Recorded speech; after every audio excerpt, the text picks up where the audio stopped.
insisto, probablemente si pensamos en zonas metabólicas, muy probablemente yo diría que es el mito de las zonas o de las zonas de entrenamiento. Más que zonas de entrenamiento, deberíamos de hablar de homeostasis, homeostasis energética, ese equilibrio homeostásico, ese equilibrio de energías, ese equilibrio de que el oxígeno que entra al músculo es el mismo que el oxígeno que se está utilizando.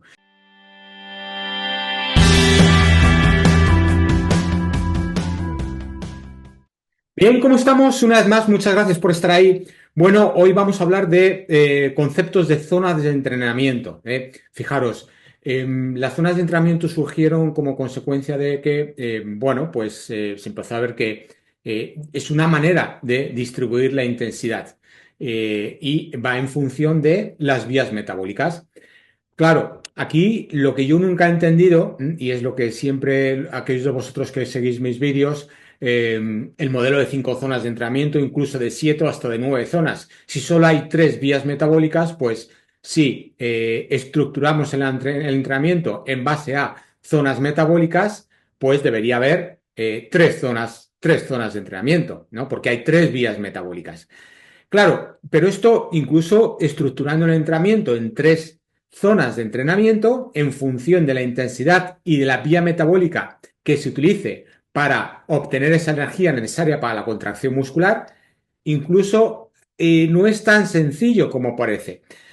Porque claro, decimos, bueno, voy a hacer un entrenamiento en zona 1, en zona 2 o en zona 3. Zona 1 es un entrenamiento suave, rodaje suave, es metabolismo aeróbico. Zona 2 es zona umbral, que es aquella zona en la cual, bueno, pues sí, estoy generando lactato, pero ese lactato está controlado, los niveles de lactato no se disparan y si se disparan, pues entro en zona 3, que es zona de V2 max. Claro, y decimos, bueno, V2 max, entrenamiento anaeróbico. Pero si lo pensamos conceptualmente, si estoy entrenando en V2 max, es decir, en esa franja en donde estoy consumiendo gran cantidad de oxígeno, porque es metabolismo anaeróbico, ¿no? ¿Entendemos? Luego, aquí, claro, surge una paradoja importante, ¿eh? Incluso yo aquí diría que, bueno, pues probablemente conceptualmente, tal y como nos han enseñado las zonas de entrenamiento en función de las vías metabólicas,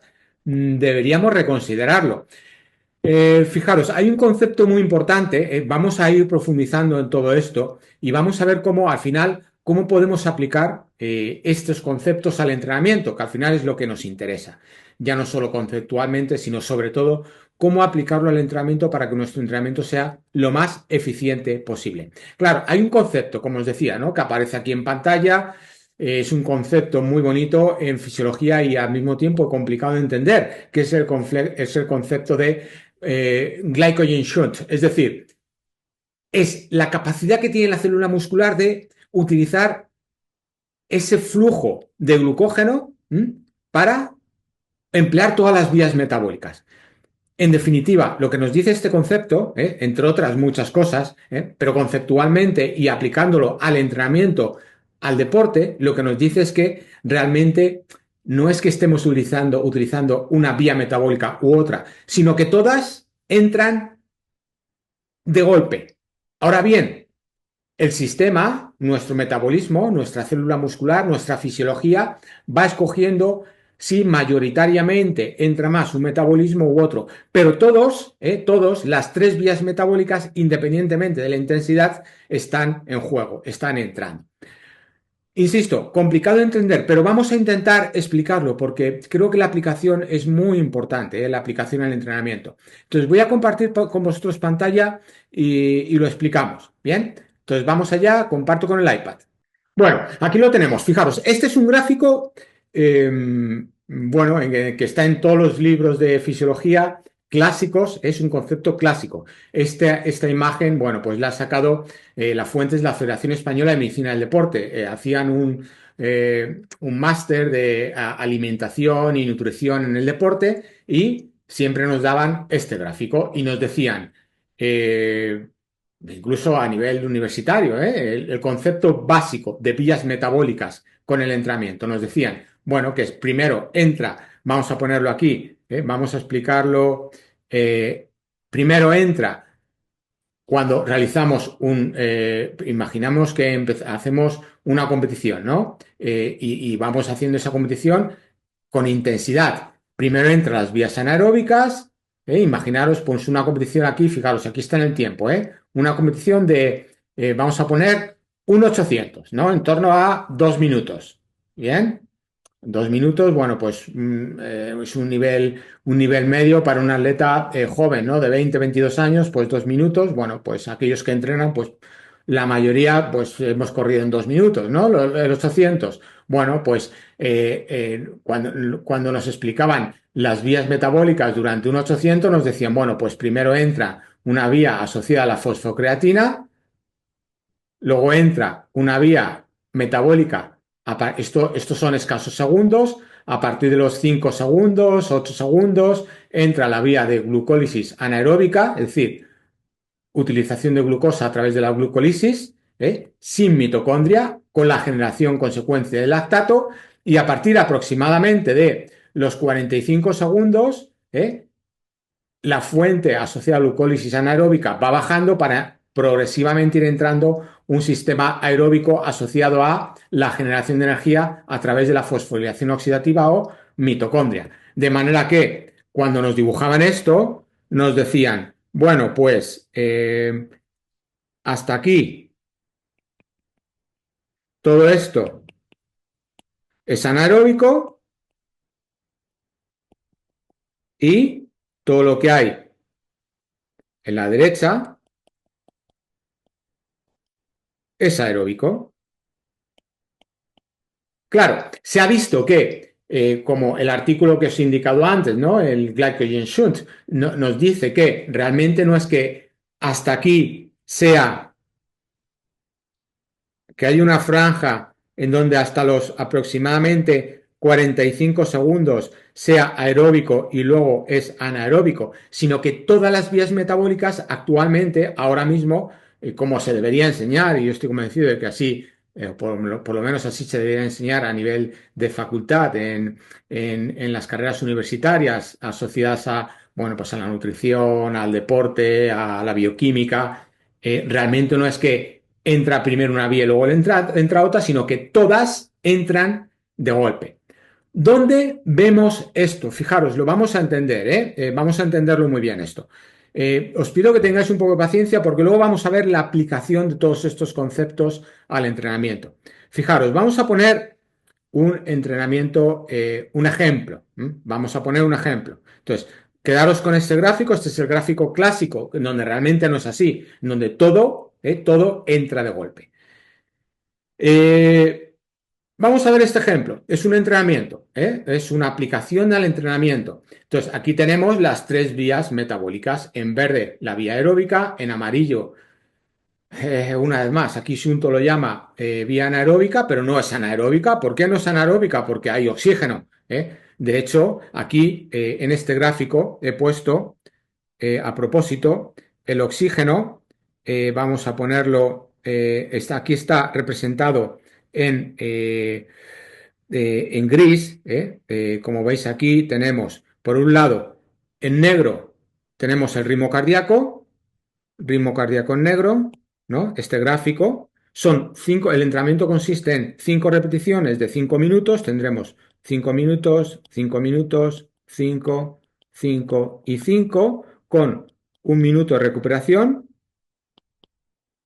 1 minuto y 1 minuto, y a partir de aquí tenemos el pulso. Vemos cómo es un entrenamiento en donde en principio es a umbral, en donde llega al pulso de umbral y hay un plató, ¿no? Se llega bien, muy bien, aquí fenomenal. Claro, si solo nos regimos por el ritmo cardíaco, bueno, pues el entrenamiento y decimos, bien, este es un entrenamiento en zona 2 dentro de un modelo de 3 zonas. Claro, si a partir de aquí vamos y utilizamos la métrica de Shunto, Shunto nos dice, bueno, vamos a ver, dentro de estos 5 minutos tenemos realmente en zona 2 tenemos muy poco tiempo. Y aquí ya tenemos en la segunda repetición zona 2 e incluso zona 3 y sobre todo en la quinta repetición. Luego aquí ya vemos cómo en la quinta repetición ya estamos con las tres vías metabólicas. En la primera repetición vemos que cuando creemos que estamos utilizando o entrenando la zona 2, realmente estamos en zona 1 y zona 2. Estamos entrenando las dos zonas. Pero no pasa nada, incluso en la segunda repetición, vemos, de los 5 minutos, vemos cómo entra la zona 3. Pero realmente no tenemos que pensar en zona 1, zona 2 o zona 3. Incluso aquí Sunto, cuando nos dice, aquí es solo zona 1 o solo zona 1, esto realmente no es así. ¿Por qué no es así? Porque luego tenemos el otro indicador, que es el oxígeno, el porcentaje de oxígeno muscular. Y aquí es donde nos vienen todos los datos. Fijaros, aquí el porcentaje de saturación de oxígeno viene representado en gris, ¿no? Aquí. En donde tenemos, claro, cuando el pulso sube, cuando el ritmo cardíaco sube, es porque la demanda del músculo aumenta. El corazón tiene que latir más rápido para satisfacer esas necesidades de oxígeno que tiene el músculo. Cuando el porcentaje de saturación de oxígeno del músculo baja es porque entramos en otras vías energéticas, ¿no? Ya no solo aeróbicas, sino también más asociadas a la zona 2 del glucógeno y a la zona 3 del VO2 max. Claro, cuando llamamos zona 3 en rojo VO2 max, pensamos que es zona más asociada a vía anaeróbica, ¿no? Como cuando veíamos el gráfico anterior que hemos visto. Pero no, VO2 max es porque realmente hay mucha demanda de oxígeno para satisfacer esa necesidad de energía. Y esta energía viene a través de metabolismo aeróbico. VO2 max. ¿Por qué es aeróbico? Fijaros, lo vamos a entender bien aquí. ¿Por qué es aeróbico? Porque si aquí tenemos en la recuperación del 1 minuto un porcentaje de saturación de oxígeno muscular de pues en torno al 45%, ¿no? Aquí tenemos los gráficos de saturación de oxígeno muscular. Si estamos aquí, cuando aumenta la demanda de oxígeno, el porcentaje de saturación de oxígeno disminuye para llegar a un plato durante la recuperación, durante la serie de 5 minutos. Claro, este oxígeno cuando baja, ¿dónde va ese oxígeno? Pues se está utilizando, baja porque se está utilizando. Y si se está utilizando es porque estamos en vías aeróbicas. Por eso Sunto marca aquí verde, ¿sí? Porque realmente está utilizando oxígeno. Estamos utilizando oxígeno. Lo que pasa aquí luego llega a un equilibrio. ¿Qué es lo importante? Realmente aquí probablemente este es el gran mito, el gran mito de las vías o de las zonas de entrenamiento.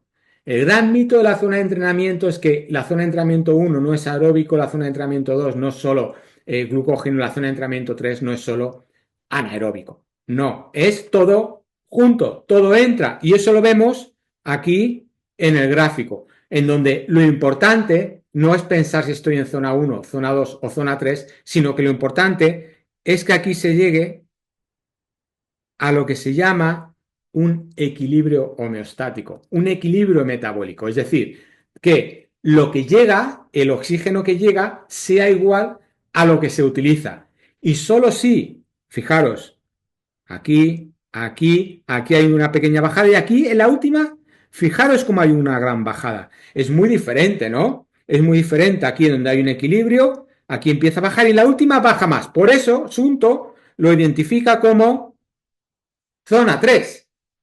Y aquí, zona 3. Y aquí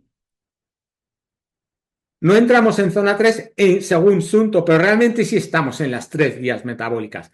Porque gracias a esas tres vías metabólicas de utilizar las tres fuentes energéticas, somos capaces de mantener un equilibrio homeostático, una homeostasis.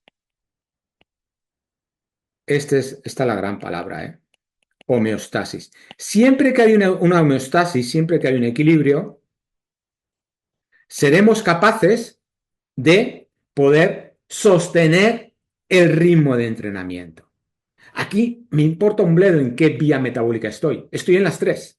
En las tres. Lo importante es que estoy en una homeostasis. Si yo estoy en una homeostasis, es decir, el oxígeno que entra es igual al oxígeno que está siendo utilizado. Y por eso aquí el porcentaje de saturación de oxígeno muscular, medido a través de la monitorización del oxígeno muscular, en este caso a través de MOXIE, bien, nos dice que aquí hay un equilibrio. Y cuando no hay un equilibrio, cuando hay una bajada, ¿qué es lo que significa? Que el oxígeno que estoy utilizando es mayor al que llega. Por eso, el porcentaje de saturación de oxígeno muscular disminuye. Aquí es donde decimos, Houston, aquí hay un problema. Esto no es sostenible. Es perfectamente sostenible las tres primeras repeticiones, pero aquí ya me está diciendo que si esto fuera en una competición, fuera del entrenamiento, difícilmente podría mantener este ritmo durante más de 5 o 10 minutos. Eso es lo que nos está diciendo esto. Claro, después de haber hecho las tres primeras repeticiones a la misma carga de entrenamiento, a la misma intensidad, pero aquí ya lleva, mi músculo ya lleva una fatiga acumulada por las tres primeras. Bueno, muy interesante. Aquí, bien, vamos a dejar aquí de compartir pantalla. Interesante. Aquí lo importante es, insisto, probablemente si pensamos en zonas metabólicas, muy probablemente yo diría que es el mito de las zonas o de las zonas de entrenamiento. Más que zonas de entrenamiento deberíamos de hablar de homeostasis, homeostasis energética, ese equilibrio homeostásico, ese equilibrio de energías, ese equilibrio de que el oxígeno que entra al músculo es el mismo que el oxígeno que se está utilizando. Y si somos capaces de mantener ese equilibrio, ese plató, y que no baje, que nuestro porcentaje de saturación de oxígeno muscular no vaya bajando con el tiempo, si somos capaces de mantenerlo, entonces podremos mantener esa intensidad durante mucho tiempo, que al final es lo que nos importa a atletas de resistencia. Ahora bien, cuando vemos una bajada, eso nos está diciendo, no es que entremos en vías anaeróbicas, no, es que estamos consumiendo, claro, estamos en VO2 más, estamos no a máximo, sino a alta demanda de oxígeno. Y como el músculo, como el sistema no es capaz de llevar el mismo músculo que se está utilizando, pues eso, ahí es donde tenemos que entrenarlo para que en lugar de ver esa bajada, nuestro cuerpo sea capaz de mantener esa homeostasis. Y aquí la pregunta es, claro, ¿cómo lo entrenamos?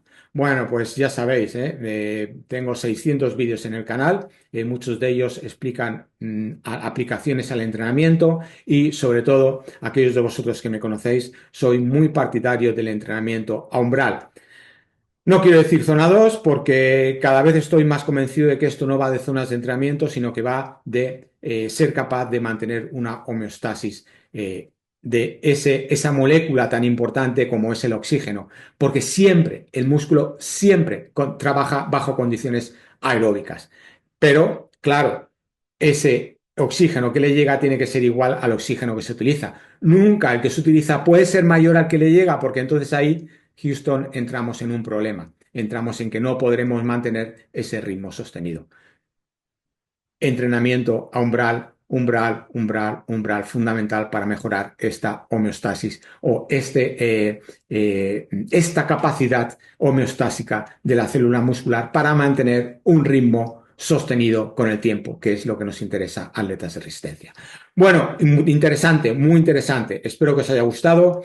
Una vez más, os agradecería que dierais el like y, por supuesto, que os suscribierais al canal. Es la mejor manera de agradecer todo el trabajo que hago con vosotros. Gracias y ánimo con ello.